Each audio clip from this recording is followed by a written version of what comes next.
The story of Elijah and Baal prophet on Mount Carmel.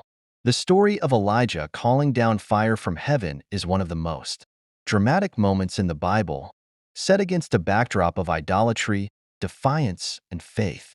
It takes place during a time when the Israelites had turned their hearts away from God, worshiping the false god Baal.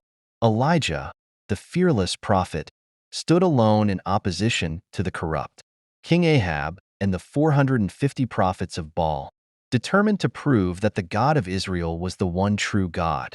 On Mount Carmel, Elijah proposed a challenge. 2 altars would be prepared, one for Baal and one for the Lord. The prophets of Baal would call on their God to send down fire, and Elijah would do the same. Whichever God answered by fire would be declared the true God. The prophets of Baal cried out all day, dancing and shouting, but no fire came. Their God was silent. Then it was Elijah's turn. He rebuilt the altar of the Lord, placed the sacrifice on it, and drenched it in water not once, but 3 times, making it impossible for a natural fire to catch.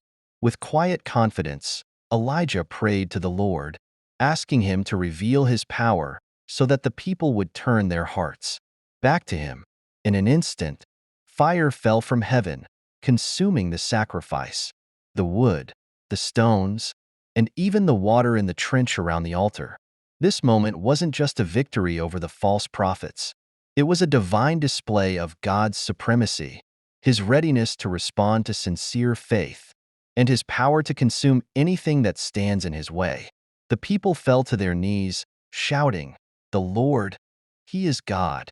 It was a moment of awe, fear, and renewal, showing that true faith in God can ignite the impossible.